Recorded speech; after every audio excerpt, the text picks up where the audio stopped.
रविन्द्रनाथ टैगोर जी की कहानी गूंगी। कन्या का नाम जब सुभाषिणी रखा गया था तब कौन जानता था कि वो गूंगी होगी। इसके पहले उसकी दो बड़ी बहनों के सुकेशनी और सुहासनी नाम रखे जा चुके थे। इससे तुकबंदी मिलाने हेतु उसके पिता ने छोटी कन्या का नाम रख दिया सुभाषिणी। अब केवल सब उसे सुबा ही कहकर बुलाते हैं। बहुत खोज और खर्च के बाद दोनों बड़ी कन्याओं के हाथ पीले हो चुके हैं और अब छोटी कन्या सुबा माता पिता के हृदय के नीरव बोझ की तरह घर की शोभा बढ़ा रही है। जो बोल नहीं सकती वह सब कुछ अनुभव कर सकती है। ये बात सबकी समझ में नहीं आती और इससे सुबा के सामने ही सब उसके भविष्य के बारे में तरह तरह की चिंता फिक्र की बातें किया करते हैं। किंतु स्वयं सुबा इस बात को बचपन से ही समझ चुकी है कि उसने विधाता के शाप के वशीभूत होकर इस घर में जन्म लिया है। इसका फल ये निकला है कि वह सदैव अपने को सब परिजनों की दृष्टि से बचाए रखने का प्रयत्न करने लगी। वह मन ही मन सोचने लगी कि उसे सब भूल जाएं तो अच्छा हो। लेकिन जहां पीड़ा है उस स्थान को क्या कभी कोई भूल सकता है? माता पिता के मन में वह हर समय पीड़ा की तरह जीती जागती बनी रहती है। विशेषकर उसकी माता उसे अपनी ही किसी गलती के रूप में देखती हैं, क्योंकि प्रत्येक माता पुत्र की अपेक्षा पुत्री को कहीं अधिक अपने अंश के रूप में देखती हैं और पुत्री में किसी प्रकार की कमी होने पर उसे अपने लिए मानो विशेष रूप से लज्जाजनक बातें समझती है। सुबा के पिता वाणीकंठ तो सुबा को अपनी दोनों बड़ी पुत्रियों की अपेक्षा कुछ अधिक ही स्नेह करते हैं, पर माता उसे अपने गर्भ का कलंक समझकर उससे उदासीन ही रहती है। सुबा को बोलने की जबान नहीं है, पर उसकी लंबी लंबी पलकों में दो बड़ी बड़ी काली आंखें अवश्य हैं और उसके ओष्ठ तो मन के भावों को तनिक से संकेत पर नए पल्लव की तरह कांप कांप उठते हैं। वाणी द्वारा हम जो अपने मन के भाव प्रकट करते हैं उसको हमें बहुत कुछ अपनी चेष्टाओं से गढ़ लेना पड़ता है, बस कुछ अनुवाद करने के समान ही समझिए। और वह हर समय ठीक भी नहीं होता। ताकत की कमी से बहुधा उसमें भूल हो जाती है। लेकिन खंजन जैसी आंखों को कभी कुछ भी अनुवाद नहीं करना पड़ता। मन अपने आप ही उन पर छाया डालता रहता है। मन के भाव अपने आप ही उस छाया में कभी विस्तृत होते हैं और कभी सिकुड़ते हैं। कभी कभी आंखें चमक दमक कर जलने लगती हैं और कभी उदासीनता की कालिमा में बुझ सी जाती हैं। कभी डूबते हुए चंद्रमा की तरह टकटकी लगाए न जाने क्या देखती रहती हैं, तो कभी चंचल दामिनी की तरह ऊपर नीचे इधर उधर चारों ओर बड़ी तेजी से छिटकने लगती हैं। और विशेषकर मुंह के भाव के सिवा जिसके पास जन्म से ही कोई और भाषा नहीं, उसकी आंखों की भाषा तो बहुत उदार और अथाह गहरी होती ही है, करीब करीब साफ सुथरे नील गगन के समान। उन आंखों को उदय से अस्त तक, सुबह से शाम तक और शाम से सुबह तक छवि लोक की निस्तब्ध रंग भूमि ही मानना चाहिए। जीवाहीन इस कन्या में विशाल प्रकृति के समान एक जनहीन महानता है और यही कारण है कि साधारण लड़के लड़कियों को उसकी ओर से किसी न किसी प्रकार का भय सा बना रहता। उसके साथ कोई खेलता नहीं। वह नीरव दोपहरिया के समान शब्दहीन और संगहीन एकांत वासिनी बनी रहती। गांव का नाम है चंडीपुर। उसके पार्श्व में बहने वाली सरिता बंगाल की एक छोटी सी सरिता है, गृहस्थ के घर की छोटी लड़की के समान। बहुत दूर तक उसका फैलाव नहीं है। उसको तनिक भी आलस्य नहीं।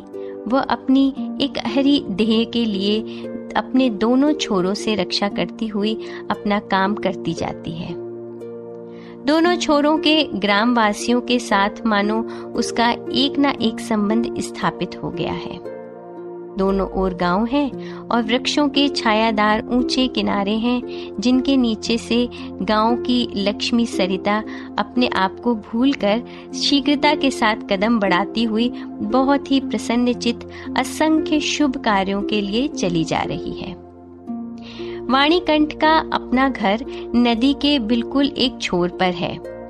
उसका खपच्चियों का बेड़ा, ऊंचा छप्पर, गाय घर, भूस का ढेर, आम, कटहल और केलों का बागीचा हर एक नाविक की दृष्टि अपनी ओर आकर्षित करता है।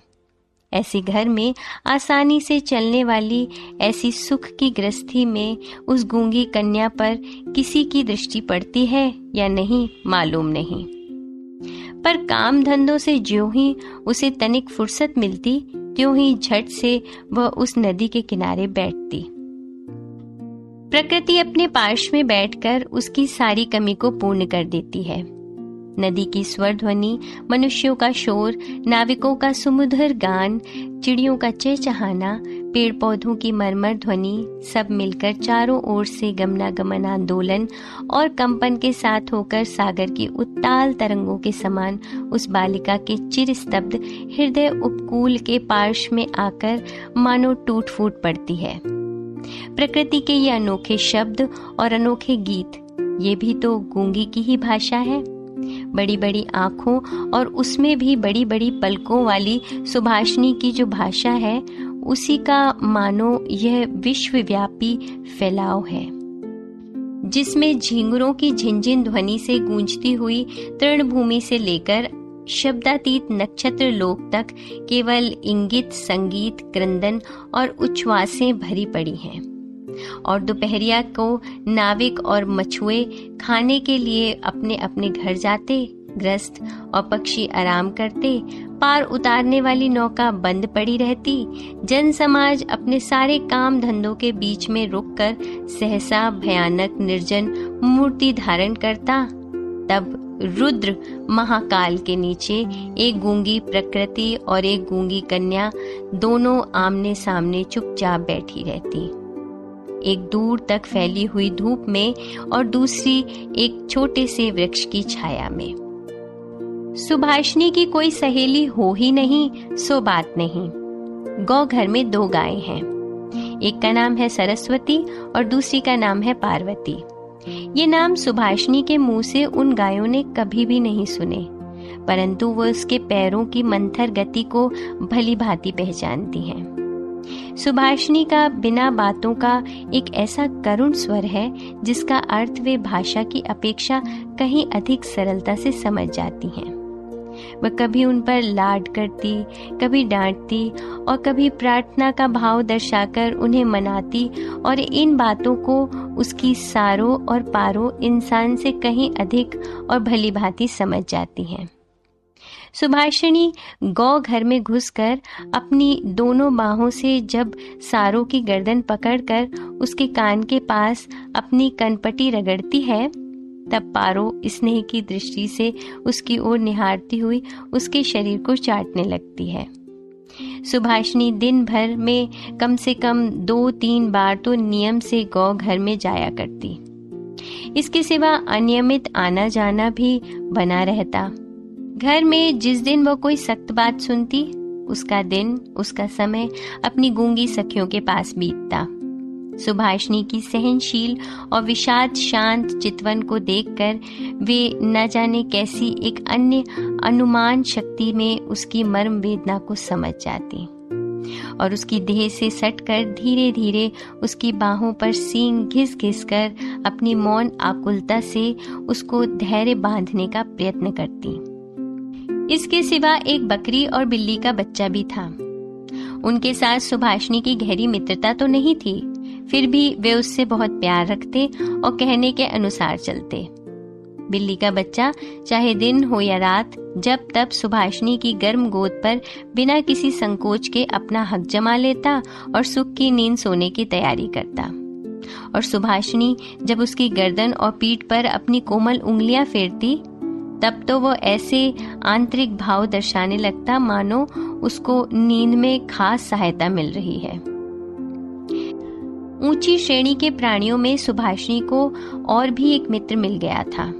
किंतु उसके साथ उसका ठीक कैसा संबंध था, इसकी पक्की खबर बताना मुश्किल है, क्योंकि उसकी बोलने की जिह्वा है और वह गूंगी है, अतः दोनों की भाषा एक नहीं थी।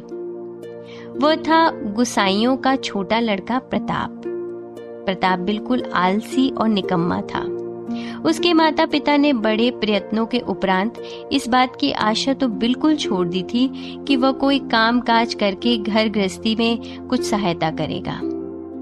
निकम्मों के लिए एक बड़ा सुविधा ये है कि परिजन उन पर बेशक नाराज रहें, पर बाहरी जनों के लिए वे प्रायः स्नेह पात्र होते हैं। कारण किसी विशेष काम में न फंसे रहने से वे सरकारी मिल्कियत से बन जाते हैं। नगरों में जैसे घर के पार्श्व में या कुछ दूर पर एक आध सरकारी बागीचे का रहना आवश्यक है, वैसे ही गांव में 2-4 निठल्ले निकम्मे सरकारी इंसानों का रहना आवश्यक है। काम धंधों में, हास परिहास में, और जहां कहीं भी एक आध की कमी देखी, वहीं पे चट से हाथ के पास ही मिल जाते हैं। प्रताप की विशेष रुचि एक ही है, वह है मछली पकड़ना। इससे उसका बहुत सा समय आसानी से कट जाता है। तीसरे पहर सरिता के तीर पर बहुधा वो इस काम में तल्लीन दिखाई देता और इसी बहाने सुभाषिनी से उसकी भेंट हुआ करती। चाहे किसी भी काम में हो, पार्श्व में एक हमजोली मिलने मात्र से ही प्रताप का हृदय खुशी से नाच उठता। मछली के शिकार में मौन साथी ही सबसे श्रेष्ठकर माना जाता है। अतः प्रताप सुभाषिनी की खूबी को जानता है और कद्र करता है। यही कारण है कि और सब तो सुभाषिनी को सुभा कहते, किंतु प्रताप उसमें और भी स्नेह भरकर सुभा को सु कहता। सुभाषिनी इमली के वृक्ष के नीचे बैठी रहती और प्रताप पास ही जमीन पर बैठा हुआ सरिता जल में कांटा डालकर उसी की ओर निहारता रहता। प्रताप के लिए उसकी ओर से हर रोज एक पान का बीड़ा बंधा हुआ था और उसे स्वयं वह अपने हाथ से लगाकर लाती, और शायद बहुत देर तक बैठे बैठे देखते देखते उसकी इच्छा होती कि वह प्रताप की कोई विशेष सहायता करे, उसके किसी काम में सहारा दे। उसके ऐसा मन में आता कि किसी प्रकार वो ये बता दे कि संसार में वह भी एक कम आवश्यक व्यक्ति नहीं है, लेकिन उसके पास ना तो कुछ करने को था और वह ना कुछ कर ही सकती थी। तब वह मन ही मन भगवान से ऐसी अलौकिक शक्ति के लिए विनती करती कि जिससे वह जादू मंत्र से चट से ऐसा कोई चमत्कार दिखा सके जिसे देखकर प्रताप दंग रह जाए और कहने लगे, अच्छा, सू में ये करामात, मुझे क्या पता था।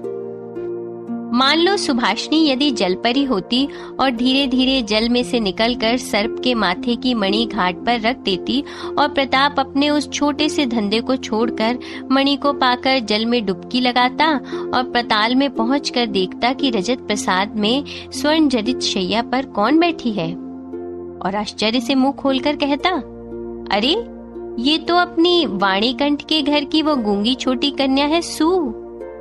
मेरी सू आज मणियों से जड़ित गंभीर निस्तब्ध पातालपुरी की एकमात्र जलपरी बनी बैठी है। तो क्या ये बात हो ही सकती है? क्या ये नितांत असंभव ही है? वास्तव में कुछ भी असंभव नहीं, लेकिन फिर भी सु प्रजा शून्य पातालपुरी की राजघराने में जन्म न लेकर वाणीकंठ के घर में पैदा हुई है, और इसलिए वह आज गुसाइयों के घर के लड़के प्रताप को किसी प्रकार के आश्चर्य से अचंभित नहीं कर सकती। सुभाषिनी की अवस्था दिन प्रतिदिन बढ़ती जा रही है। धीरे धीरे मानो वह अपने आप को अनुभव कर रही है, मानो किसी एक पूर्णिमा को किसी सागर में एक ज्वार सा आकर उसके अंतराल को किसी एक नवीन अनिर्वचनीय चेतना शक्ति से भर देता है। अब मानो वह अपने आप को देख रही है, अपने विषय में कुछ सोच रही है, कुछ पूछ रही है, लेकिन कुछ समझ नहीं पाती। पूर्णिमा की गाढ़ी रात्रि में उसने एक दिन धीरे से कक्ष के झरोके को खोलकर भय त्रस्तावस्था में मुंह निकालकर बाहर की ओर देखा कि संपूर्ण प्रकृति भी उसके समान सोती हुई दुनिया पर अकेली बैठी हुई जाग रही है। वह भी यौवन के उन्माद से, आनंद से, विषाद से असीम नीरवता की अंतिम परिधि तक यहाँ तक कि उसे भी पार करके चुपचाप स्थिर बैठी है। एक शब्द भी उसके मुख से नहीं निकल रहा है, मानो इस स्थिर निस्तब्ध प्रकृति के एक छोर पर उससे भी स्थिर और उससे भी निस्तब्ध एक भोली लड़की खड़ी हो। इधर कन्या के विवाह की चिंता में माता पिता बहुत बेचैन हो उठे हैं और गांव के लोग भी यत्र तत्र निंदा कर रहे हैं। यहाँ तक कि जाति विच्छेद कर देने की भी अफवाह उड़ी हुई है। वाणीकंठ की आर्थिक दशा वैसे अच्छी है, खाते पीते आराम से हैं और इसी कारण इनके शत्रुओं की भी गिनती नहीं है। स्त्री पुरुषों में इस बात पर बहुत कुछ सलाह मशवरा हुआ। कुछ दिनों के लिए वाणीकंठ गांव से बाहर परदेश चले गए। अंत में एक दिन घर लौटकर पत्नी से बोले, चलो कलकत्ते चले चलें। कलकत्ता गमन की तैयारियां पूरे जोर शोर से होने लगी। कोहरे से ढके हुए सवेरे के समान सुबह का सारा अंतःकरण अश्रुओं के भाप से ऊपर तक भर आया। भावी आशंका से भयभीत होकर वह कुछ दिनों में मूक पशु की तरह लगातार अपने माता पिता के साथ रहती और अपने बड़े बड़े नेत्रों से उनके मुख की ओर देखकर मानो कुछ समझने का प्रयत्न करती, पर वे उसे कोई भी बात समझाकर बताते ही नहीं थे। इसी बीच एक दिन तीसरे पहर तट के समीप मछली का शिकार करते हुए प्रताप ने हंसते हंसते पूछा, क्यों रीसू, मैंने सुना है कि तेरे लिए वर मिल गया है, तू विवाह करने कलकत्ता जा रही है। देखना कहीं हम लोगों को भूल मत जाना। इतना कहकर वह जल की ओर निहारने लगा। तीर से घायल हिरणी जैसे शिकारी की ओर ताकती और आंखों ही आंखों में वेदना प्रकट करती हुई कहती रहती है, मैंने तुम्हारा क्या बिगाड़ा था। सुबह ने लगभग वैसे ही प्रताप की ओर देखा। उस दिन वह वृक्ष के नीचे नहीं बैठी। वाणीकंठ जब बिस्तर से उठकर धूम्रपान कर रहे थे, सुबह उनके चरणों के पास बैठकर उनके मुख की ओर देखती हुई रोने लगी। अंत में बेटी को ढाढ़स और सांत्वना देते हुए पिता के सूखे हुए कपोलों पर अश्रु की 2 बूंदें ढुलक पड़ी। कल कलकत्ता जाने का शुभ मुहूर्त है। सुबह ग्वाल घर में अपनी चिर संगनियों से विदा लेने के लिए गई। उन्हें अपने हाथ से खाना खिलाकर गले में बांह डालकर वो अपनी दोनों आंखों से खूब जी भर के उनसे बातें करने लगी। उसके दोनों नेत्र अश्रुओं के बांध को न रोक सके। उस दिन शुक्ला द्वादशी की रात थी। सुबह अपनी कोठरी में से निकलकर उसी जाने पहचाने सरिता तट के कच्चे घाट के पास घास पर औंधी लेट गई। मानो वो अपनी और अपनी गूंगी जाति की पृथ्वी माता से अपनी दोनों बाहों को लिपटाकर कहना चाहती है, तू मुझे कहीं और के लिए मत विदा कर माँ, मेरे समान तू मुझे अपनी बाहों से पकड़े रख, कहीं मत विदा कर। कलकत्ते के किराए के मकान में एक दिन सुबह की माता ने उसे वस्त्रों से खूब सजा दिया, कसकर उसका जूड़ा बांध दिया, उसमें जरी का फीता लपेट दिया, आभूषणों से लाद कर उसके स्वाभाविक सौंदर्य को भरसक मिटा दिया। सुबह के दोनों नेत्र अश्रुओं से गीले थे। नेत्र कहीं सूख न जाएं, इस भय से माता ने उसे बहुत समझाया बुझाया और अंत में फटकारा भी, पर अश्रुओं ने फटकार की कोई परवाह नहीं की। उस दिन कई मित्रों के साथ वह कन्या को देखने के लिए आया। कन्या के माता पिता चिंतित, शंकित और भयभीत हो उठे, मानो देवता स्वयं अपनी बलि के पशुओं को देखने आए हों। अंदर से बहुत डांट फटकाकर बताकर कन्या के अश्रुओं की धारा को और भी तीव्र रूप देकर उसे निरीक्षकों के सम्मुख भेज दिया। निरीक्षकों ने बहुत देर तक देखभाल के उपरांत कहा, ऐसी कोई बुरी भी नहीं है। विशेषकर कन्या के अश्रुओं को देखकर वे समझ गए कि इसके हृदय में कुछ दर्द भी है, और फिर हिसाब लगाकर देखा कि जो हृदय आज माता पिता के विछोह की बात सोचकर इस प्रकार द्रवित हो रहा है, अंत में कल उन्हीं के वह काम आएगा। सीप के मोती के समान कन्या के आंसुओं की बूंदें उसका मूल्य बढ़ाने लगी। उसकी ओर से और किसी को कुछ कहना ही नहीं पड़ा। पात्र देखकर खूब अच्छे मुहूर्त में सुबह का विवाह संस्कार हो गया। गूंगी कन्या को दूसरों के हाथ सौंपकर माता पिता अपने घर लौट आए, और तब कहीं उनकी जाति और परलोक की रक्षा हो सकी। सुबह का पति पंचाग की ओर नौकरी करता है। विवाह के उपरांत शीघ्र ही वो पत्नी को लेकर नौकरी पर चला गया। 1 सप्ताह के अंदर ससुराल के सब लोग समझ गए कि बहू गूंगी है, पर इतना किसी ने न समझा कि इसमें उसका अपना कोई दोष नहीं। उसने किसी के साथ विश्वासघात नहीं किया है। उसके नेत्रों ने सभी बातें कह दी थीं, किंतु कोई उसे समझ ना सका।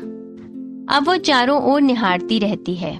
उसे अपने मन की बात कहने की भाषा नहीं मिलती। जो गूंगे की भाषा समझते थे, उसके जन्म से परिचित थे, वे चेहरे उसे यहाँ नहीं दिखाई देते। कन्या के गहरे शांत अंतःकरण में असीम अव्यक्त क्रंदन ध्वनित हो उठा और सृष्टिकर्ता के सिवा और कोई उसे सुन ही ना सका। अब की बार उसका पति अपनी आंखों और कानों से ठीक प्रकार परीक्षा लेकर एक बोलने वाली कन्या को ब्याह लाया। रविंद्रनाथ टैगोर जी की कहानी गूंगी। कथावाचक निधि सहगल।